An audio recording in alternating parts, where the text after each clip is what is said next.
بسم اللہ الرحمن الرحیم۔ آج ہم آپ کے سامنے فقہ اور اس سے جڑے دوسرے علوم کے بارے میں گفتگو کے لیے حاضر ہوئے ہیں، اور آج کے اس پروگرام میں ہمارے ساتھ استاد حوزہ حجت الاسلام والمسلمین استاد سید محمد حسن رضوی موجود ہیں۔ السلام علیکم ورحمۃ اللہ۔ علیکم السلام ورحمۃ اللہ وبرکاتہ۔ اور صاحب، آج جو گفتگو ہے اس میں ہم یہ چاہتے ہیں کہ آپ ہمارے ناظرین کے لیے تھوڑا سا علم فقہ کا جو ہے ایک تعارف وہ بیان فرمائیں۔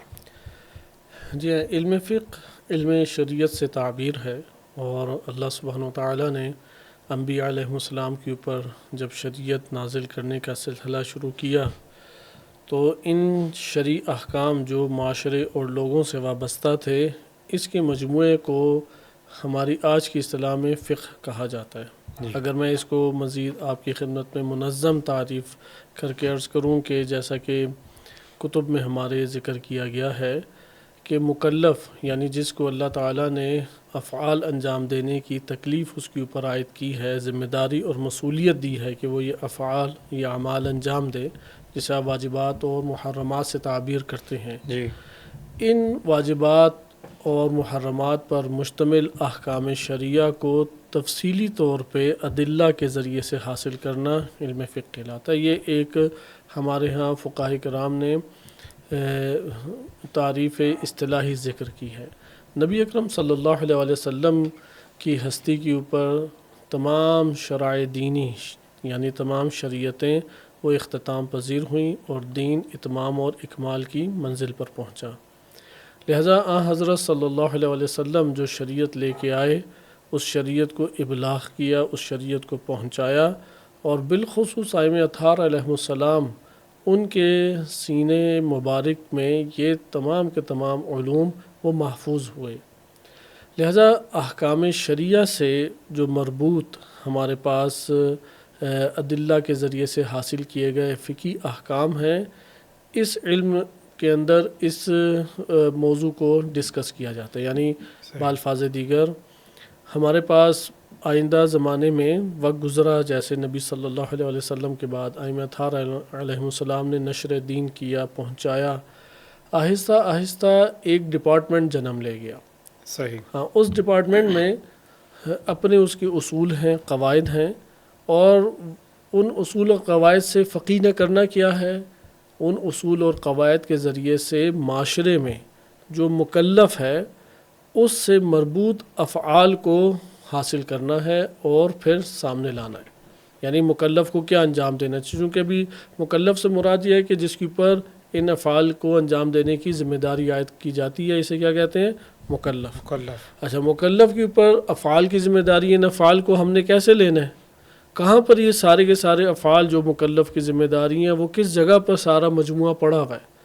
جس جگہ پر یہ مجموعہ پڑا ہوا ہے اسے علم فقہ کہتے ہیں، جہاں پر دلائل کے ذریعے سے تفصیلی طور پہ ان احکام کو کسب کیا جاتا ہے۔ اچھا، ان افعال کا دائرہ کار وسیع ہے، فرد مکلف کو بھی شامل ہے، اور فرد کا جو معاشرے سے تعلق ہے اس معاشرتی طور پہ بھی یہ علم فقہ جو ہے یہ اس کو شامل ہے۔ تو یہ علم فقہ کے ہمارے پاس ایک مختصر سی تعریف یہاں آتی ہے۔ پہ ذہن میں بات آتی ہے کہ آیا یہ جو علم فقہ ہے، جس طرح آپ نے کہا بھی کہ یہاں پہ ایسے قوانین کو اخذ کیا جاتا ہے یا بیان کیا جاتا ہے کہ جو مکلف کے لیے اللہ تعالیٰ نے رکھے ہیں کہ وہ ان کو انجام دے، تو یہاں پہ سوال آتا ہے کہ آیا علم فقہ جو ہے اس کا حاصل کرنا آیا سب افراد پر ضروری ہے ان کے لیے یا نہیں؟ جس طرح ہمارے مجتہدین یا بعض افراد جو ہماری علماء حضرات ہیں یا مجتہدین ہیں وہی صرف اس علم کو حاصل کرتے ہیں تو کافی ہے؟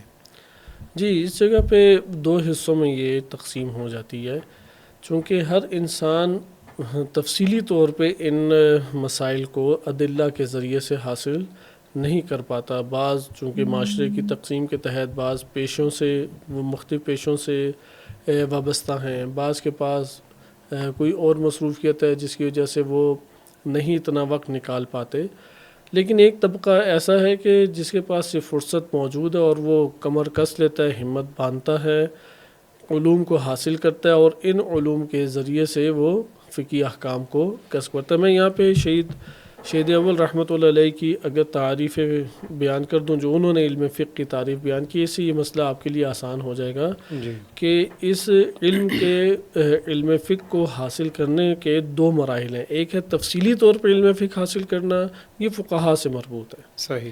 اور ایک ہے کہ وہ جو نتیجہ فقہا نے اخذ کیا ہے اور فتاوی کی صورت میں اس کو پیش کر دیا ہے، اس کو حاصل کرنا. یہ ہر انسان کی ذمہ داری ہے کہ شرعاً واجب ہے ہر انسان کے اوپر، جیسا کہ فتاوی مراجع میں مذکور بھی ہے کہ درپیش آنے والے وہ مسائل، واجبات اور محرمات سے مربوط وہ مسائل کہ جو انسان کو بار بار اپنی زندگی میں پیش آ رہے ہیں، ان کا حاصل کرنا شرعاً ہر فرد پر واجب ہے. صحیح. یہ مقدار علم فقہ کی تو ہر شخص پر واجب ہے، لیکن ہم جس اینگل سے مطالعہ کر رہے ہیں اس کو مجتہد انجام دیتا ہے. میں یہ آپ کی خدمت میں تعریف جو شہید اول رحمۃ اللہ علیہ نے ان کی معروف کتاب القواعد والفوائد، اس میں انہوں نے ذکر کیا ہے کہ العلم بالاحکام الشرعیہ عن ادلتها التفصیلیہ.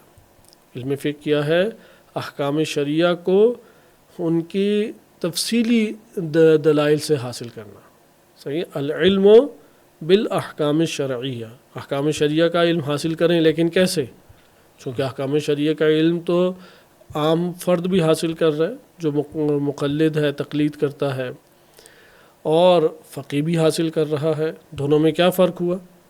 صحیح. احکام شرعیہ مثلا آپ بھی واجبات نماز ہیں، مبطلات نماز ہیں، اسی طرح وضو ہے، غسل کے مسائل ہیں، نماز، روزہ، دیگر اسی طرح تجارت کے مسائل ہیں، رہن ہے، کرایہ ہے، معاملات کی بحثیں ہیں.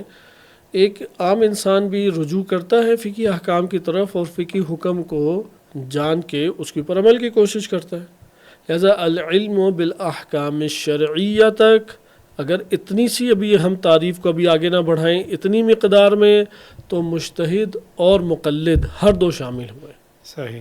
لیکن آگے ایک اور قید شہید اول رحمۃ اللہ علیہ ذکر کر رہے ہیں جس کی وجہ سے ایک عام فرد اس دائرے سے باہر آ جاتا ہے، اور وہ کیا ہے؟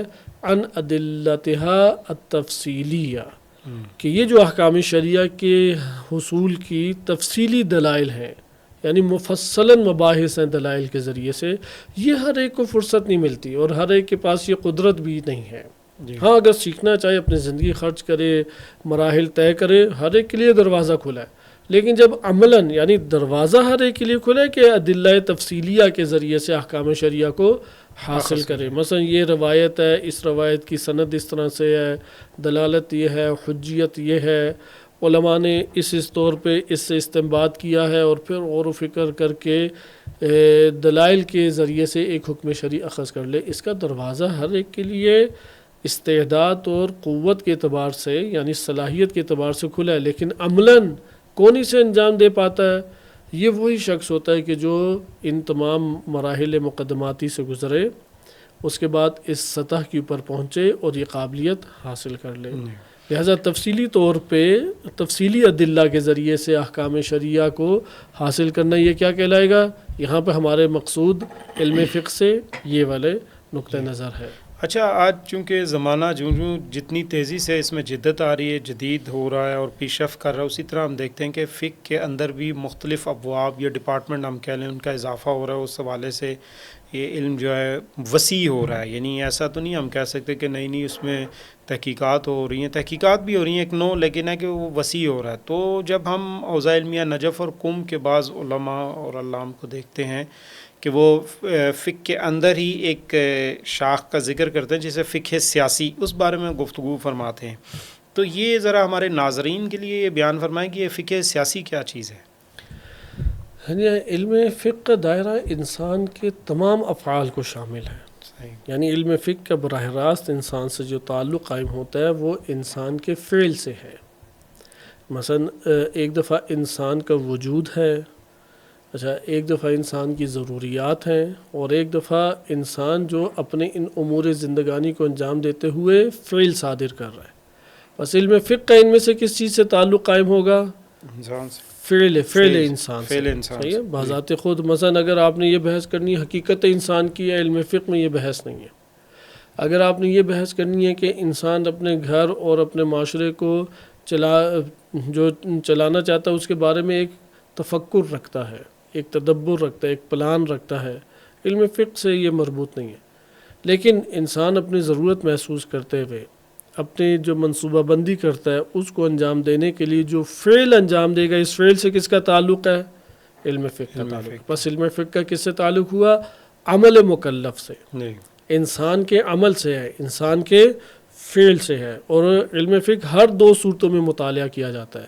تفصیلی دلائل کے ذریعے سے بھی اس کو مطالعہ کرتے ہیں اور احکام شرعیہ کو لیتے ہیں، اور ایک مختصر طور کے بھی مقلد جس طرح سے علم فقہ کو حاصل کرتا ہے. لیکن یہاں پہ ہم سوال پہلے ابھارتے ہیں کہ آیا فعل مکلف وہ فقط اور فقط اس کے فعل کی نوعیت فردی ہے یا نہیں، اس کے فعل کی نوعیت اجتماعی بھی ہے؟ صحیح ہے. اگر ہم یہ کہیں کہ اس کے فعل کی نوعیت اجتماعی نہیں ہے تو یہاں پہ ہم اگلے مرحلے میں جانے سے رہ جائیں گے. ایسا بس فعل مکلف کی جو حدود ہیں علم فقہ کی بھی وہی حدود ہمارے سامنے آتی چلی جائیں گی. حتیٰ کہ بعض اوقات تو اب یہ بھی ہمارے سامنے بعض مسائل آ رہے ہیں اور فقہی احکام بھی موجود ہیں. انسان بعض خیال میں جا کے اعمال انجام دیتا ہے. صحیح، ان اعمال کے اوپر بھی علم فقہ ناظر ہے، ان اعمال سے بھی علم فقہ جو ہے وہ متعلق ہے. لیکن ہے عمل انسان، عمل مکلف. صحیح، جسے اللہ تعالیٰ نے تکلیف دی، عائد کی ہے، جس کے اوپر یہ ذمہ داری کہ وہ شریعت کے مطابق زندگی بسر کرے. علم فقہ اس سے متعلق ہے. لیکن ادھر اب یہ غور کریں، انسان کا جو عمل ہے اس کا دائرہ کار فقط اور فقط فرد تک محدود ہے یا نہیں؟ فرد سے باہر اس کا اجتماعی بھی کوئی عمل ہوتا ہے. مثلاً کیسے؟ ہم نماز 2 رکعت پڑھتے ہیں، یہ میرے سے متعلق ہے، بقیہ اس کے اوپر کسی کے اوپر اثر اس کا نہیں ہو رہا. اسی طرح میں روزہ رکھتا ہوں یا اپنے آپ کو بھوکا رکھتا ہوں، یا میں کسب و کار کے لیے باہر نہیں جاتا اور اپنے لیے غربت اور فقر کا انتخاب کرتا ہوں، یہ سارے اعمال میں ابھی اپنے فرد کے اعتبار سے انجام دوں. اسے ہم کہیں گے کہ فقہ فردی. صحیح ہے. روزہ ایک دفعہ میں اپنی ذات کے اعتبار سے اس عبادت کا جائزہ لیتا ہوں، نماز میری اوپر واجب ہے، اس اعتبار سے جائزہ لیتا ہوں. اسے کہیں گے کہ فرد فقہی. اچھا، اس کے مقابلے میں ایک دفعہ ہے کہ میں کسب و کار، مثلا میں دیکھ رہا ہوں کہ میرے پاس رات کی روٹی موجود ہے، اس کا سرمایہ موجود ہے، دوپہر کو میں نہیں چاہ رہا، میں آرام کرتا ہوں. اپنے جسم کو چونکہ بچانا لازم ہے میرے لیے، اسے ایسا ضرر پہنچانا کہ جس سے اس کا غیر معمولی نقصان ہو جائے یا ناقابل برداشت تکلیف کا سامنا کرنا پڑے، یہ شرعاً جائز نہیں ہے. فقہ نے آ کے ہمیں اس عمل پہ ہوشیار کیا ہے اور خبردار کیا ہے کہ تم نے ایسا عمل انجام نہیں دینا. میں نے اپنی تدبیر کی اور اس کو بچانے کے لیے فقہ کے دائرے میں دوپہر یا صبح کا کھانا نہیں کھایا، رات کا کھانا کھا لیا، چونکہ وہ میری اس ضرورت کو پورا کر رہا ہے. اچھا، یہ فقہ فردی ہو گئی. لیکن اب میں نے ازدواج کر لیا اور ازدواج کے بعد اب خانوادہ بھی ہے، اور خانوادے کا یعنی بیوی بچوں کا نان نفقہ میرے اوپر واجب ہے. میں ممکن ہے کہ روزہ رکھ لوں، لیکن ان کی طرف آؤں تو ان کو کس نے اس حوالے سے ان کی ضروریات کس نے پوری کرنی ہے. یہاں پہ جیسے ہی ازدواج ہوگا نان نفقہ کی ذمہ داری مرد کے اوپر واجب ہو جائے گی کہ وہ بھاگ دوڑ کرے، اگرچہ وہ اب فرد نہیں. یہ اسے کہتے ہیں اجتماعی فقہ. یہاں پہ جو ازدواجی مسائل ہمارے سامنے آ رہے ہیں وہ ایک فرد سے کے حدود سے تجاوز کر کے دوسرے فرد تک پہنچ رہے ہیں. اب یہاں پہ چند افراد کے پیش نظر شریعت کے ہمارے اوپر اعمال کو واجب قرار دے رہی ہے. یہ جو شریعت چند افراد کے باہمی تعامل اور معاملات اور ان سے ارتباط کو مد نظر رکھتے ہوئے ہمارے لیے اعمال اور قوانین اور اصولوں کو پیش کر رہی ہے، اس کو کہتے ہیں فقہ اجتماعی.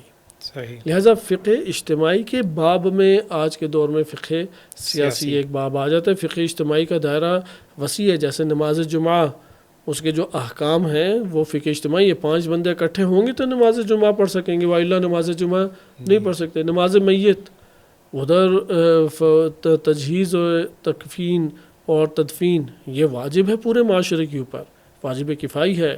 لہٰذا پورے معاشرے کے اوپر یہ تکلیف عائد ہو رہی ہے، ایک فرد کے اوپر یہ تکلیف عائد نہیں ہو رہی. لہٰذا ہمارے ہاں جو اکثر احکام ابھی تک بیان کیے گئے، خصوصاً دور تقیہ جو طولانی ایک ہمارے ہاں چلا تھا، اس میں فقہ فردی کے اوپر بہت کام ہوا ہے، فقہ اجتماعی کے اوپر کم کام ہمیں نظر آتا ہے. لیکن علامہ مجلسی رحمۃ اللہ علیہ نے چونکہ بہت سارے قوانین، اسی لیے آج جب فقہ سیاسی پہ بات ہوتی ہے تو لوگوں کو نئی بات محسوس ہوتی ہے کہ ایک نئی اصطلاح یا نیا ورڈ ہے جو سامنے جی یعنی آپ یہ کہہ لیں کہ اس جگہ پہ ہمیں فقہ اجتماعی کو کھولنا پڑے گا، اور اسی کے ضمن میں فقہ سیاسی ایک ہمارے پاس جہت آ جاتی ہے. جی چونکہ عبادات کے باب میں بھی فقہ اجتماعی موجود ہے، حج ہے، نماز جمعہ ہے، نماز عیدین ہے، جہاد ہے، امر بالمعروف و نہی عن المنکر ہے، یہ عبادات ہیں جس میں قربتاً اللہ شرط ہے.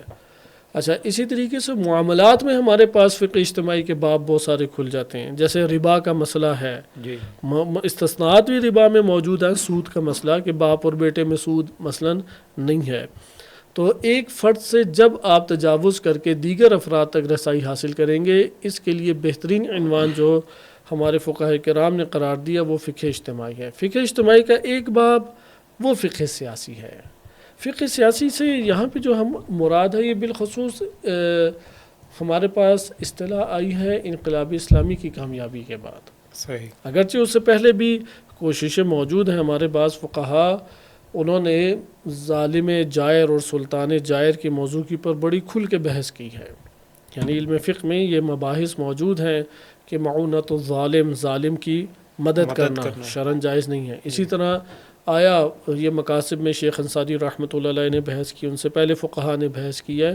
علم رجال میں بھی یہ والی مباحث مطرح اپنے طور پہ ہیں. آیا سلطان جائر جو ہے، یہ جو بادشاہ غیر قانونی غیر شرعی حاکم جو بیٹھا ہے، اس سے آپ تحفے تحائف لے سکتے ہیں؟ آیا اس سے مراسم آپ بڑھا سکتے ہیں؟ یہ سارے فقہی طور پہ جائزہ لیا گیا ہے. لیکن اس کو نام نہیں ابھی دیا گیا تھا. صحیح ہے. ہوا یہ کہ علامہ مجلسی رحمۃ اللہ علیہ کے دور کے بعد، یعنی صفوی حکومت کے بعد، وسعت تھوڑی سی ذہن تشیع میں معاشرے کے اندر آئی. یعنی آپ پوری دنیا میں ایک ذہنیت تشیع کی دیکھیں کہ انہیں خوب دبایا گیا، ظلم و ستم کیا گیا، کتابیں ان کی جلائی گئیں، دینی ادارے اور مدارس ان کے ویران کیے گئے، اور ان کے اوپر جو یہ ظلم و ستم چند صدی جو ہے وہ برقرار رکھا گیا. یہ دروازہ کھلا علامہ مجلسی رحمۃ اللہ علیہ کے دور میں ایک بڑے پیمانے پہ. لیکن علامہ مجلسی رحمۃ اللہ علیہ وہ جدلیات کے دائرے میں ہی زیادہ مقایسہ کرتے رہے، اور شیعہ علاقوں میں قوانین الہیہ کو انہوں نے حدود کو جاری کرنے کا پہلی شخصیت ہے جنہوں نے اہتمام کیا علامہ مجلسی نے. علامہ مجلسی رحمۃ اللہ علیہ کے بعد ذہن تشیع میں اجتماعی اعتبار سے ایک بڑی تبدیلی آئی ہے. وہ تبدیلی مستقبل میں جا کے انقلاب اسلامی ایران کی کامیابی کا باعث بنی. یعنی رفتہ رفتہ یہ معاشروں کے اندر ذہنیت وہ پنپنے لگی، اور آخری یعنی انقلاب اسلامی سے پہلے واضح طور پہ دفاعی اپنے وظائف کو فقہاء کرام نے انجام دیا. یعنی عراق میں جب وہابیوں نے حملہ کیا، انگریز نے حملہ کیا، تو اس دور کے فقہاء کرام باقاعدہ جہاد دفاعی کے لیے مورچوں میں تشریف لے گئے. اور اس لیے ایک بڑی رائے فقہاء کرام کے درمیان جہاد دفاعی کے اعتبار سے وجود میں آئی کہ اگر استعمار حملہ کرے تو اس کے نفوذ کو روکنا بھی واجب ہے، اور اس کا دفاع اس سے کرنا بھی استطاعت کی صورت میں واجب ہے. بس آپ نے دیکھا کہ مراحل اس طرح سے طے ہوتے رہے. انقلاب اسلامی کے بعد دنیا مزید کھل گئی، اور ایک عادل فقیہ کی امام خمینی رحمۃ اللہ علیہ کے صورت میں، شخصیت کے آئینے میں، ایک حکومت امام زمان عجل اللہ تعالی فرجہ الشریف کی نیابت میں قائم ہو گئی. اب یہاں پہ ملک کو چلانا ہے، ادارہ کرنا ہے. ایک یہ ہمارے پاس سبب بنا کہ فقہ سیاسی کی مباحث مطرح ہونے لگی، فقہ سیاسی کی مباحث حوزہ علمیہ میں ڈسکس ہونے لگی، کیونکہ اس کی ضرورت بھی زیادہ تھی شدت سے. یقیناً اب ادارے چلانے ہیں، معاملات انجام دینے ہیں، تو اس کے لیے فتاویٰ مانگے جاتے تھے، مثلا بینک میں پیسہ رکھوائیں یا نہ رکھوائیں. لہٰذا دوسری طرف سے ہمیں دوسرا مسئلہ پیش آیا، عالمی سطح کے اوپر ہمیشہ غرب نظام بناتا رہا ہے، اور غرب کے نظام کی جو اساس اور بنیاد ہے وہ تقویٰ و رضوان الہی تو نہیں ہے، بالکل وہ تو لبرلزم ہے اور الحاد ہے، اور مادیت یا مفاد پرستی ہے. جی جی. بہرحال انہوں نے اقتصاد میں بینکنگ کا سسٹم دیا, تعلیم میں یونیورسٹی کا سسٹم انہوں نے دیا, اسی طرح انہوں نے ڈیفنس سسٹم میں نیشنلزم کا نظریہ دیا اور اس اساس کے اوپر فوجی تحرکات کو انہوں نے برپا کیا. اب یہاں پہ سوال یہ پیدا ہوا, اسی طرح سے آنا جانا سفر کے جو بیرون ممالک کی حدود کو بڑے دقیق انداز میں مشخص کرنے کے بعد سفر ایک ملک سے دوسرے ملک جانے کے لیے انہوں نے اس کے قواعد اور ضوابط ایجاد کر دیے. اب سوال یہ پیدا ہوتا ہے کہ یہ جو سارے سسٹم ہیں, ان سسٹم میں دین اسلام کا کیا موقف ہے؟ ایسا آپ ملاحظہ کر رہے ہیں کہ فقہ سیاسی کا باب کیسے کھل گیا. اب ادھر آیا ویزے کے بغیر آپ جا سکتے ہیں اور آ سکتے ہیں, یعنی مثلا عراق میں وارد ہونا, آپ ایران سے مثلا پاکستانی اور دیگر ممالک والے آج بھی جاتے ہیں مزدوری کے لیے, اور عراق میں اچھا خاصا وہ گورنمنٹ تنگ ہے اس چیز سے کہ جو غیر قانونی رہ رہے ہیں. کرونا سے پہلے لوگ ترکیہ جاتے تھے. ہاں, ترکیہ میں بھی اسی طرح. اب آیت اللہ سیستانی حفظہ اللہ تعالیٰ سے پوچھیں, وہ شرعاً جائز قرار نہیں دیتے کہ کوئی ویزے کے بغیر ان ممالک کے اندر جائے؟ تو ایک تو بہت بڑی تعداد ہے جو جاتی ہے اور پھر وہاں پہ پیسے بھی کماتی ہے. یہ مسائل ہیں اس میں. اسی طرح تو ان پیسوں آیت اللہ سیستانی فقہ سیاسی کے باب میں اگر ہم دیکھیں, فقہ سیاسی نہیں, وہ ایک اور پیسہ جو کما رہے ہیں وہ تو کام, چونکہ یہاں پہ ممنوعیت کس چیز کی ہے کہ آپ غیر قانونی داخل ہو رہے ہیں, اور وہ بھی کس باب سے انہوں نے دیا ہے کہ فساد ایک حرج مرج لازم آتا ہے معاشرے میں. یہاں پہ ایک سوال فوراً ابھرتا ہے ذہن میں کہ بعض اوقات جو ہوتے ہیں نا ممالک بلاد اسلامی ایک طرف جو ہے نا بلاد کفر ہیں. مثلا ہم جانتے ہیں کہ کچھ عرصہ پہلے تک یورپ میں ہمارے بہت سارے افراد کا رجحان تھا کہ وہ غیر قانونی طریقوں سے جاتے تھے, ابھی بھی جاتے ہیں, رستوں میں بیچارے مارے بھی جاتے ہیں, بہت کم تعداد ہے جو پہنچ پاتی. یہ جو بلاد کفر ہیں یا ہم کہہ لیتے ہیں یورپ یا مغربی ممالک, وہاں پہ غیر قانونی انداز میں جانا اور اسلامی ممالک میں غیر قانونی انداز میں جانا, آیا دونوں کا حکم جو ہے وہ برابر ہے یا دونوں میں فرق ہے؟ اگر ویسے یہ ٹاپک فقہ سیاسی کا بنتا ہے, اور فقہ سیاسی جو وجود میں آئی ہے وہ انہی فتاوی کے ذریعے سے, انہی مسائل کی وجہ سے وجود میں آئی ہے. فقہائے کرام جو نجف اشرف میں ہیں موجود مجتہدین, اور اسی طرح قم مقدس میں جو مجتہدین ہیں, ان کے فتاوی آج اس کا مجموعہ فقہ سیاسی کے عنوان سے منظم تر ہوتا جا رہا ہے. آیت اللہ سیستانی حافظہ اللہ تعالی رہبر معظم دامت ظلہ العالی, ان بزرگان کا تو نظریہ جو فقہی نظر ہے وہ یہ ہے کہ دونوں ممالک میں آپ غیر قانونی طور پہ نہیں جا سکتے, آپ کے لیے جائز نہیں ہے غیر قانونی. البتہ یہ جانے کے اعتبار سے ہے, کمانا ادھر ایک الگ بحث ہے. ہاں اچھا, وہ اس دائرے میں نہیں آتی, لازمی ہے, تو وہ پھر ایک الگ فعل ہے نا. فقہ تو فعل مکلف سے بحث کرے گی. جی جی جی. بعض افعال ترتیب کے اعتبار سے ایک دوسرے پہ موقوف ہوتے ہیں اور ان کے احکام کو اسی تناظر میں دیکھا جاتا ہے, لیکن فعل مکلف کی جہت سے علم فقہ اس سے بحث کرتا ہے. لہذا ہاں یہاں پہ اب کوئی سوال کرے گا کہ دلیل کیا ہے اس کی, ہاں عدلہ کی طرف آئیں تو ایک وسیع مجموعہ ہے جو قواعد فقہ سیاسی میں استعمال ہونے والے قواعد, ان کے اوپر باقاعدہ اب کتابیں لکھی جا رہی ہیں اور بڑی خوبصورت کتابیں ہیں. یہ پہلے کام موجود نہیں ہے, ہیں وہی والے قواعد فقہیہ کہ جو شیخ مفید یا ابن بابوائے رحمہم اللہ اور ان کے بعد کے دیگر فقہاء نے تاسیس کیے ہیں آیات روایات سے استنباط کرتے ہوئے, ہیں وہی قواعد, لیکن وہ قواعد کو انہوں نے جمع کر لیے کہ جو فقہ سیاسی کے باب میں استعمال ہوتے ہیں. مثال کے طور پہ تیمم کا حکم جو ہے وہ فقہ سیاسی کے باب میں تھوڑی استعمال ہوگا, صحیح ہے, وہ فقہ فردی کے باب میں ہی ہے. اس لیے یعنی غیر قانونی جانا اور کمانا یہ دو الگ فعل ہے. فقہ مکلف فقہ جو جائزہ لیتی ہے وہ دو الگ اس میں, لیکن حکم جو دیا گیا ہے وہ در حقیقت معاشرے میں حرج مرج کا لازمانہ اور اسی طریقے سے فساد برپا کرنے کے زمرے میں ایک آنا. فساد سے مراد یہاں پہ کیا ہے؟ کیونکہ ایک تو جو ہمارے یہاں پہ بولا جاتا ہے لفظ فساد, یا تو اس سے مراد کرپشن ہوتی ہے یا اس سے اخلاقی فساد. نہیں, فساد معاشرے میں اس طور پہ ہوتا ہے کہ آپ ایک معاشرے کے اندر جو ضرورت زندگی کے اعتبار سے اس ملک کی تدبیر موجود ہے, اس کے اندر حرج مرج اور بے نظمی آ جاتی ہے. مثال کے طور پہ مزدور جب باہر سے اندر زیادہ آ جائے گا تو اندر کے مزدور بے روزگار آ جائے گا. اور اب ملک کے اندر کے جو وسائل ہیں وہ پہلے کس کے لیے ہیں؟ جو ادھر کا باسی ہے، جو ادھر کا مکین اور شہری ہے.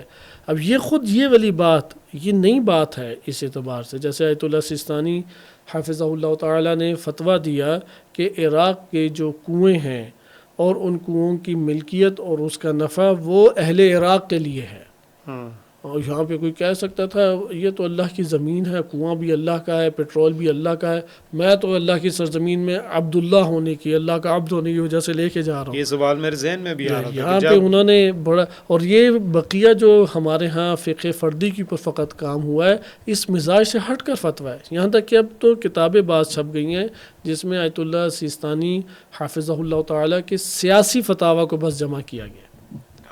مثلا داعش کے خلاف انہوں نے جہاد کا فتویٰ دیا، یہ فقہ سیاسی ہے. اس لیے وہاں پہ ایک فرد سے تجاوز کر کے اس کا وجود میں آتا ہے. حشد الشعبی کا انہوں نے کئی سرپرستی میں وجود میں آیا اور انہوں نے فتویٰ بھی اس طرح سے دیا کہ جو ان داعشی دہشت گردوں کے خلاف مارا جائے حرم اہل بیت علیہ السلام کے دفاع میں، یا ان مومنین کے معاشروں کے جسے بیضۃ الاسلام فقہ میں کہا جاتا ہے، اس کے دفاع کے لیے اگر کوئی مارا جائے تو وہ اس شخص کی مانند ہے جو رسول اللہ صلی اللہ علیہ وآلہ وسلم یا امام معصوم علیہ الصلوۃ والسلام کی معیت میں مارا گیا ہے، اور اسے بغیر اسی میدان میں اگر وہ شہید ہوا ہے تو بغیر غسل اور کفن کی اسی جگہ دفن کر سکتے ہیں، جو کہ حکم صرف اس شہید کے لیے کہ جو معصوم کی معیت میں شہید ہوا. جو ان کی معیت میں جہاد اور ایک جرأت مندانہ اور باحوصلہ ایک فتویٰ ہے، اور یہ فقہ سیاسی سے تعلق رکھتا ہے چونکہ ایک فرد سے تجاوز کر گئی نا. یہ بات نئی تھی میرے خیال سے، ناظرین کو معلوم نہیں ہوگا کہ ان کی جو فقہ سیاسی اعتبار سے جو انہوں نے فتاویٰ دیے ہیں اس حوالے سے بھی کتابیں چھپ چکی ہیں چونکہ فقہ سیاسی آج کی ایک ضرورت بن گیا ہے. اچھا، ایک ہمارے ساتھ ستم یہ بھی ہے، بات آپ اپنی جاری رکھیے گا، لیکن ہم دیکھتے ہیں کہ مذہبی اعتبار سے اور فقہی اعتبار سے اور نظریاتی اعتبار سے عربی میں کام ہوا ہے، پھر اس کے بعد فارسی زبان میں بہت اچھا کام ہوا ہے انقلاب اسلامی کے بعد، لیکن اردو زبان اس حوالے سے تھوڑی سی مفلس دکھائی دیتی ہے کہ ہمارے ہاں اردو زبان میں کوئی خاص کام نہیں ہے. اب جس طرح آپ سے میں کافی چیزوں میں استفادہ کر رہا ہوں تو شاید بہت ساری چیزیں ہمارے معاشرے کے لیے نہیں ہوں، لیکن آپ بتا رہے ہیں کہ اس حوالے سے کتابیں چھپ چکی ہیں وہاں پہ. جی ہاں، یہ تو ہر قوم جو ہے وہ اپنا وظیفہ انجام دیتی ہے کہ ضرورت معاشرہ کو پورا کرنے کے لیے، اور اللہ سبحانہ و تعالیٰ نے جو ہمارے لیے ہدایت اتاری ہے اس سے وابستہ لوگوں کو کرنے کے لیے زحمت اور مشقت کریں. اور اس کے اوپر بھی اردو میں بھی جیسے آیت اللہ سیستانی دامت ظلہ العالی کی کتاب جدید فقہی مسائل کے نام سے چھپی، بڑی اچھی اور بہترین کتاب ہے. اس کے اندر بہت سارے اس طرح کے فقہ سیاسی کے مسائل انہوں نے ڈسکس کیے ہیں، اور اردو میں کئی چاپ اس کی موجود ہیں. اسی طرح سے توضیح المسائل کے اختتام کے اوپر اب مباحث بینکنگ کی مثلا بینکنگ آپ یہ دیکھیں کہ ایک فقہ اجتماعی کا شعبہ ہے. سیاست فقہ مثلا ووٹ ڈالیں یا نہ ڈالیں، حاکم غیر شرعی سے کیسا تعلق قائم کریں، ہمیں دشمن کے خلاف اس ٹائم قیام کرنا چاہیے یا نہیں، دفاع کرنا چاہیے یا نہیں، یہ سارے کے سوال بہت مہم ہو گئے. حتیٰ سوشل میڈیا کے حوالے سے احکام آ چکے ہیں، میں اس دن بہت حیران ہوں. حتیٰ کہ یہ سوال پوچھا گیا رہبر معظم سے بھی، آغا سیستانی سے بھی، کہ اگر کوئی سلام سوشل میڈیا پہ کرتا ہے واٹس ایپ آن لائن، آیا جواب دینا واجب ہے یا نہیں؟ تو انہوں نے کہا کہ سلام کا جواب دینا واجب ہے، واٹس ایپ پہ کرا تو وہاں پہ کیا کیا. اسی طریقے سے وہاں پہ تو بہرحال جواب دیا کہ واجب نہیں ہے لیکن دے دیا جائے جواب، یا بعض ممکن ہے کہ ادھر گنجائش پیدا ہو سکتی ہے. ابھی میرا مقصد فتاویٰ بیان کرنا نہیں ہے، مقصد بیان کرنا ہے کہ فقہ اجتماعی کا دروازہ بہت وسیع کھل چکا ہے، اور فقہا اس حوالے سے مختلف طرح سے جوابات بھی دے رہے ہیں، اور وہ جوابات آہستہ آہستہ ایک ڈپارٹمنٹ کی صورت اختیار کرتا چلا جا رہا ہے. تو میں فقہ سیاسی کو آپ کی خدمت میں تعریف کے اعتبار سے بیان کر دوں. ہمارے پاس 2-3 تعریفیں فقہ سیاسی کے عنوان سے بنتی ہیں. مثلا ایک تعریف یہ کی گئی ہے چونکہ فقہ کا تعلق فعل مکلف سے، انسان کے عمل سے ہے، بقیہ اس کو آپ نہیں لے کے آنا. عمل کبھی فردی ہے اور کبھی اجتماعی ہے. اجتماعی اب اگر آپ آئیں تو اب اس کا دائرہ کار بہت وسیع ہے، جس طرح فردی بہت وسیع ہے اسی طرح عمل اجتماعی بھی بہت وسیع وسعت رکھتا ہے. اس میں حاکم آ جاتا ہے، حکومتی قوانین آ جاتے ہیں، ازدواجی مسائل آ جاتے ہیں، بینکنگ کے مسائل ہیں، مختلف معاملات ہیں، مثلا گھروں کے کرائے پہ دینا، تجارت کرنا، صلح آپس میں مصالحت کرنا، یہ سارے کے سارے جو ابواب ہیں یہ کیا بن جائیں گے؟ اجتماعی ہمارے پاس فقہ. اچھا اب اس میں فقہ سیاسی کو کہاں تک ہم لے کے جائیں گے؟ بعض نے یہ کہا کہ اگر آپ وہ جو تفصیلی ادلہ موجود ہیں ہمارے پاس قواعد فقہیہ اور اصول فقہ اور قواعد رجالیہ کے عنوان سے، ان کی مدد سے قرآن و روایات اہل بیت علیہ السلام کے اس منبع سے آپ استنباط کرتے ہیں ایسے احکام شریعہ جن احکام شریعہ کا تعلق فرد، حکومت، دولت، قوانین اور اس طرح کے دیگر مسائل سے ہے، تو یہ جو مجموعہ احکام شریعہ آئے گا اسے فقہ سیاسی کہیں گے. صحیح. یا ایک اور تعریف بڑی خوبصورت کی گئی ہے، انہوں نے کہا فقہ سیاسی اسلام میں فقہ سیاسی وہ عنوان ہے کہ جس کا دائرہ کار جہاد، امر بالمعروف نہی عن المنکر، امور حسبیہ. امور حسبیہ سے مراد یہ ہے کہ بعض ایسے امور ہیں کہ جس میں کوئی ولی نہیں ہے تو فقیہ ولی اس کا شمار ہوگا، جیسے یتیم ہے اس کا ولی فقیہ شمار ہوگا، کسی کا مال پڑا ہوا ہے اور مالک کا نہیں پتہ تو مالک اس مال کا مالک کون شمار ہوگا؟ فقیہ. اس طرح امور حسبیہ بیان کیے گئے. اسی طرح خراج ٹیکسز ہے، ٹیکس وغیرہ لینا، ولایت فقیہ کی بحث، حاکم شرع کی بحث، یہ ساری کی ساری مباحث سے مربوط جو احکام شرعیہ ہیں وہ کیا کہلائیں گے؟ فقہ سیاسی کہلائیں گے. اچھا بعض نے اس طرح سے فقہ سیاسی کی تعریف کی ہے کہ ان قواعد اور فقہی اصولوں کا مجموعہ جو اسلام کی نظر میں مسلمانوں کے باہمی روابط سے تعلق رکھتے ہیں یا دیگر ملل اور قوموں اور ممالک سے تعلق رکھتے ہیں، اور اس میں مد نظر جو ہے وہ عدل کا برپا کرنا، اصلاح کو حاصل کرنا، حریت اور عدالت اور آزادی اور فلاح و بہبود جو ہماری ضرورت زندگی کو پورا کرنا ہے، ان امور سے ہو، تو اس کے سے متعلق جو احکام ہیں وہ کیا کہلائیں گے؟ وہ فقہ سیاسی کہلائیں گے. مثلا آج کے دور میں احتکار، ذخیرہ اندوزی ایک بڑا مسئلہ ہے، ممالک اس سے بہت بڑے پیمانے پہ تنگ بھی ہیں، پھر وہ چھاپے پڑتے ہیں. ہمارے ہاں تو اکثر چینی سٹاک کر لی جاتی ہے، گندم سٹاک کر لی جاتی ہے. یہ فقہ سیاسی کا موضوع بن جائے گا. صحیح. رشوت لے کے کسی کو دوسری جگہ پہ بٹھا دیا جائے. اب پہلے مقید کیا ہمارے ہاں جو علم فقہ سے استنباط کیا، یعنی فقہی آیات و روایات سے استنباط کیا فقہاء نے کہ رشوت مقید ہے فقط اور فقط قضاوت کے امور میں. صحیح ہے، جب آپ جج کے پاس جاتے ہیں، عدالت میں آپ جاتے ہیں. لیکن اب ہم ادھر دیکھ رہے ہیں کہ رشوت دینے سے فساد معاشرے میں برپا ہو رہا ہے اور رشوت دینے سے دیگر مسائل ہمارے پاس برپا ہو رہے ہیں. ادھر وہ دیگر ابواب کو مد نظر رکھتے ہوئے فقیہ کہ گئے یہاں پہ رشوت جائز نہیں ہے. یہ فقہ سیاسی کی باب سے اس نے حکم دیا. صحیح. تو فقہ سیاسی آپ دیکھ رہے ہیں کہ جو حکومت، حکومتی قوانین اور معاشرے کے ایسے اجتماعی امور کہ جس میں مجرمین کو پکڑنا، واقعی سزا دینا، امور کو منظم کرنا، اس سے مربوط احکام شریعہ کا مجموعہ کیا کہلائے گا؟ فقہ سیاسی. اچھا یہاں پہ نا میں بالکل پروگرام کو کوشش کرتے ہیں کلوز کریں. آخری جو بات میں آپ سے یہ پوچھنا چاہ رہا ہوں کہ بہت سارے علوم ہیں، مثلا جس طرح دنیاوی علوم کو ہم لے لیتے ہیں، اس میں ہم دیکھتے ہیں ہاں ٹھیک ہے اس طرف. اب یہ جو قواعد فقہ سیاسی ہیں اس حوالے سے تھوڑا سا آپ نظر دوڑائیں ہمارے لیے. جی ہاں، دیکھیں یہ جو فقہ سیاسی ہے اس کی اپنے مبانی ہمارے سامنے ہیں. مثلا اگر ایک فردی مسئلے کے اوپر ہم نے آیات اور روایات سے استنباط کرنا ہے، مثلا قرآن کریم میں ایک آیت آتی ہے کہ جب تم نماز کے لیے جاؤ تو تم منہ ہاتھ دھو لو، فاغسلوا وجوہکم وایدیکم، اپنے چہرے کو اور اپنے ہاتھوں کو الی المرافق، مرافق تک دھو لو. اب یہ فرد سے تعلق رکھتا ہے نا. ادھر فقیہ آئے گا، لفظی بحث بھی کرے گا، الا سے کیا مراد ہے، مرافق سے کیا مراد ہے، فعل امر ہے، فعل امر کی دلالت آیا وجوب پر ہوتی ہے تو یہاں پہ وجوب مراد ہے. پھر وجوب کی قسمیں انہوں نے کی ہیں. خوب وہ قواعد لے کے ادھر بحث کریں گے. اصول فقہ کے قواعد لے کے آئیں گے. اصول فقہ ہمیں بتائے گا کہ مادہ امر کی دلالت وہ بھی مثلا وجوب پر ہے اور صیغہ امر کی دلالت بھی وجوب پر ہے. استدلال مختلف ہو سکتا ہے. بعض کے عقلاً ہے, بعض کہیں گے کہ نہیں لغتاً و عرفاً ہے. اس طرح سے دلائل مختلف ہو سکتے ہیں. لیکن اصول فقہ سے قاعدہ لا رہے ہیں, قاعدے فقہی لے کے آ رہے ہیں, قاعدے مثلا رجالی لے کے آ رہے ہیں, علم درایا کو لے کے آ رہے ہیں.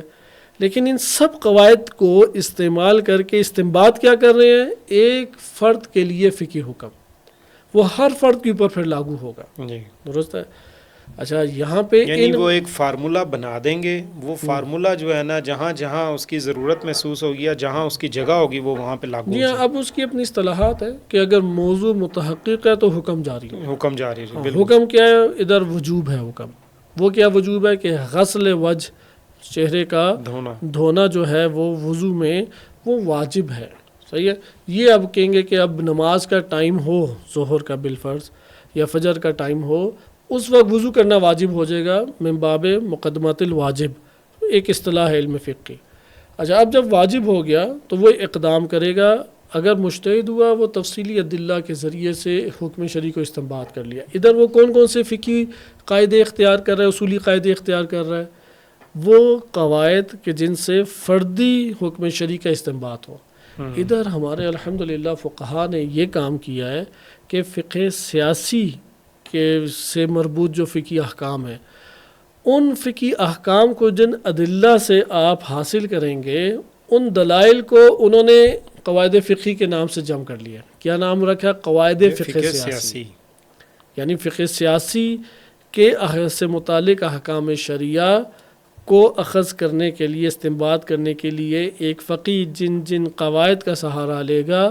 اگر وہ اب اس کے اوپر اور کتابیں لکھی جا رہی ہیں, تحقیقات ہو رہی ہیں, لیکن قواعد کا ایک مجموعہ لکھ دیا. مثلا میں بعض قواعد آپ کی خدمت میں بیان کر دیتا ہوں. وہ دیگر قواعد بھی بعض چلیں گے جو فقہ فردی اور اجتماعی دونوں کے اوپر چلتے ہیں, لیکن بعض قواعد ہیں کہ جو فقہ سیاسی کے اندر خصوصی طور پہ استعمال ہوتے ہیں.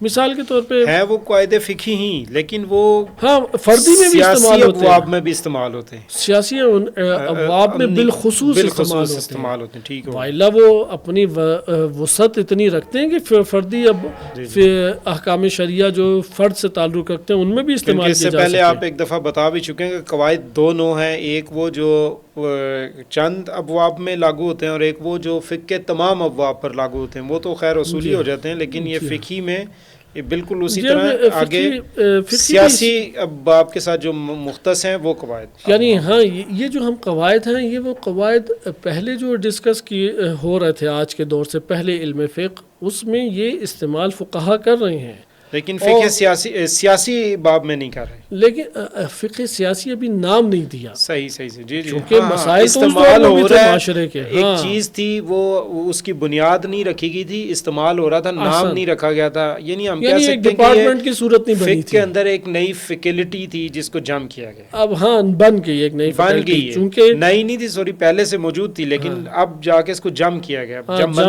کیا گیا, اور آئندہ آنے والے دنوں میں واضح طور پہ ایک فیکلٹی بن جائے گی. کیونکہ اس کے مسائل, اس کی وسعت. اب یہ سارے قواعد ہمارے فقہا وہ بیان کرتے ہوئے احکام ذکر کریں. جیسے مقاصد میں شیخ انصاری رحمۃ اللہ علیہ نے ولایت فقی کی بحث کو مطرح کیا, لیکن کس جگہ مطرح کیا؟ باپ کی ولایت یا آقا کی ولایت غلام کے اوپر, اس کے ذیل میں ذکر کیا ولایت فقی کی. اب جب ولایت فقی کے اوپر دلائل لائیں گے تو اسی کے اعتبار سے بحث ہوگی. اس کے لیے یہی قواعد استعمال کیے. بس قواعد ایک خلط صورت میں استعمال ہو رہی ہیں. یہ بھی کہہ سکتے ہیں کہ قواعد کی وسعتیں ہیں. بعض قواعد ایسے ہیں کہ جو اپنے اندر یہ توانائی رکھتی ہیں کہ فقہ تمام ابواب میں جاری ہوں. اچھا بعض قواعد ایسے ہیں کہ جو عبادات کے ساتھ مختص ہیں, بعض قواعد ہیں جو معاملات کے ساتھ مختص ہیں, لیکن بعض قواعد وہ کلی طور پہ حاکم قواعد شمار ہوتے ہیں, جیسے لا ضرر ولا ضرار. اب اس کے معنی پہ بڑی بحث ہے, ہم فی الحال یہ معنی ابھی کر لیتے ہیں, نہ خود نقصان تم دو نہ اٹھاؤ. اب یہ حاکم ہے تمام کے تمام قواعد کے اوپر. اسی طرح لا حرج فی الدین, قرآن کریم کی آیت سے یہ استنباط ہے. حرج اور ضرر میں فرق کیا گیا. ضرر ہے نقصان دینا اٹھانے سے متعلق ہے، حرج ہے کہ آپ کو شدید تکلیف اور مشقت کا سامنا کرنا پڑتا ہے۔ اب یہ حاکم ہے، ایک شخص ہے وضو کے اس نے فردی استنباط جو ہے فقہا نے کیا ہوا ہے، اس نے وہ فتاویٰ پڑھے اور دیکھا کہ بھائی فجر کی نماز کے لیے وضو کرنا چاہیے، لیکن اب جب وضو عملاً کرنے لگا، برف باری ہوئی ہوئی ہے، ٹھنڈ انتہائی سخت ہے، بخار بھی سے ہوا ہوا ہے اور پانی اس کے لیے سخت ضرر رساں ہے اور اسے انتہائی سخت مشقت اٹھانے پڑ رہی ہے، یا اس کو ڈر ہے کہ مجھے ضرر ہو جائے گا۔ اب دیکھیں دونوں باب ادھر جاری ہو رہے ہیں۔ جی جی اب ادھر آپ دیکھیں ایک طرف آیت کیا کہہ رہی ہے فَاغْسِلُوا وُجُوهَكُمْ وَأَيْدِيكُمْ إِلَى الْمَرَافِقِ، دوسری طرف ایک روایت آ کے کہہ رہی ہے اور یہ معتبر احادیث ہیں لا ضرر ولا ضرار، تیسری طرف آ کے قرآن کریم کی آیت کہہ رہی ہے کہ لا حرج فی الدین۔ جی اب یہاں پہ وہ کیا کرے، ایک طرف کہہ رہے پانی استعمال کرو، دوسری طرف ہے کہ نقصان ہو رہا ہے تو استعمال مت کرو، تیسری طرف ہے کہ ٹھیک ہے نقصان نہیں ہو رہا لیکن ناقابل برداشت یا بہت سخت میں مشقت اٹھانے پڑ رہی ہے، اس لیے استعمال نہ کرو کیونکہ دین میں اللہ نے حرج نہیں رکھا۔ یہاں پہ کس کو مقدم کریں گے؟ یہاں پہ آ کے وہ بیان کرتے ہیں کہ اس جگہ پہ آپ قائد ضرر اور قائد حرج کو فَاغْسِلُوا وُجُوهَكُمْ کے اوپر مقدم کر دیں گے، یعنی یہ فَاغْسِلُوا وُجُوهَكُمْ وَأَيْدِيَكُمْ إِلَى الْمَرَافِقِ اس وقت حکم جاری ہوگا جب نہ ضرر رساں ہو پانی اور نہ حرج کا سبب بن رہا ہو۔ یہ تو آپ نے فردی فقہ میں دیکھا، یہی قاعدہ ہمارے لیے بدرجہ اولا اجتماعی فقہ میں آ جاتا ہے۔ اجتماعی فقہ میں ایک شخص ہے نماز جمعہ واجب ہے بالفرض، واجب تخییری کہہ لیں یا واجب عینی، واجب ہے، اب وہ پڑھنا چاہتا ہے لیکن اس میں دیکھتا ہے کہ حرج لازم آ رہا ہے اور یا ضرر اس سے لازم آ رہا ہے، اس جگہ پہ اس کے اوپر یہ حاکم بن سکتی ہے، یعنی ایک پورا معاشرے کے اندر یہ حکم جاری کر سکتے ہیں، یعنی ادھر تو فرد کی طرف بھی نسبت جا سکے، جہاد کی مثال دینا بہتر ہے۔ جی صحیح ہے کہ اگر اس جگہ پہ آ کے دفاع نہ کیا چند افراد نے اور اپنی جانوں کے نذرانے پیش نہ کیے تو یہ لاکھوں کی آبادی جو ہے یہ نقصان اٹھائے گی، جانی مالی شدید نقصان اٹھائیں گے۔ اب اس جگہ کے اوپر آپ وجوب کو ممکن ہے کہ ان ابواب اور قواعد کے ذریعے سے بھی لا سکیں۔ اب بہرحال میں یہ کیونکہ ابھی ہم وارد نہیں ہونا چاہ رہے کہ ان قواعد کا استعمال کا ہے، مقصود یہ ہے کہ یہ فقہ میں پہلے سے قواعد استعمال ہو رہے تھے، لیکن فقہ سیاسی کے مسائل کو جب دیکھا تو وہاں پہ آیات روایات کے بعد ان حاکم قواعد سے بھی بہت بڑے پیمانے پہ استفادہ کیا جا رہا ہے۔ مثلا اگر یہ تیل ہم نے اس جگہ پر بیچ دیا اس موقع کے اوپر اور اس کو سٹور نہ کیا گیا تو آئندہ آنے والے چند سالوں میں ہمارے پاس بالفرض تیل نہیں ہے۔ جی اس جگہ پہ ممکن ہے کہ اس مسئلے کو مد نظر رکھتے ہوئے، حرج کو مد نظر رکھتے ہوئے جو پورے معاشروں کو میسر آئے گا، فقیہ جو ہے وہ کہہ دے کہ جائز نہیں ہے اس جگہ کے اوپر کہ وہ تیل کو بیچے۔ جیسے بہت بزرگ شخصیت سید حسن شیرازی رحمۃ اللہ علیہ، انہوں نے تمباکو کو حرام قرار دے دیا۔ تمباکو کی حرمت آیات روایات کے ظاہر سے ہمارے سامنے نہیں آتی، لیکن آپ دیکھیں اور رسالت اباحہ یا اصالت برات اس کے اوپر جاری کر کے اس کو مباح قرار دیا جاتا ہے، لیکن انہوں نے حرام کا فتویٰ دیا۔ کیوں؟ چونکہ دشمن ادھر نفوذ کر رہا ہے اور جو حرج و ضرر لازم آئے گا اس کو مد نظر رکھتے ہوئے ان قواعد سے انہوں نے استنباط کی اور یہ فقہ سیاسی کا ایک مسئلہ ابھر گیا۔ اس لیے میں ایک دو آپ کے سامنے قواعد کے نام لے دیتا ہوں، جیسے قاعدہ اہم اور مہم۔ اگر اہم اور مہم میں ٹکراؤ ہو جائے آپ کس کو انجام دیں گے؟ اہم۔ مثلا نماز بھی پڑھ رہا ہے اور اس جگہ پہ کسی نے بم رکھا ہوا ہے جس میں وہ تار نکال دیں تو سارے ہی مرنے سے بچ جائیں گے، نماز جاری رکھے یا اس کو وہ جا کے نماز توڑے ادھر، آپ کہیں گے وہ اہم ہے، صحیح ہے، یہ تمہارے لیے اس کی نسبت مہم میں تزاحم ہو رہا ہے ادھر، تو وہاں پہ جا کے اب یہ قاعدہ اہم اور مہم کے اوپر بحث قاعدہ فقہ سیاسی کے باب سے ہو سکتی ہے اور کی گئی ہے۔ اسی طرح سے ہمارے پاس ہے قاعدہ قرا ہے، قاعدہ رجوب خبرہ، اہل خبرہ ہیں، یعنی جو اس موضوع سے تعلق رکھتے ہیں یا ان امور سے وہ واقف ہیں۔ قاعدہ شورا ہے ہمارے پاس، اسی طریقے سے قاعدہ عقود میں بہت ہے، نفی عسر اور حرج ہے جیسے ابھی عرض کیا ہے۔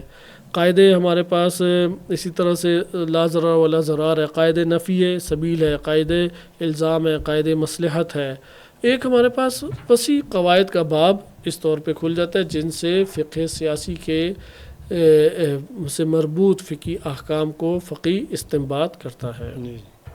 جی ناظرین، آپ نے آج کی ہماری گفتگو قواعد فقہ سیاسی، اس سے قبل فقہ سیاسی اور اس سے قبل فقہ کا تعارف آپ نے جانا۔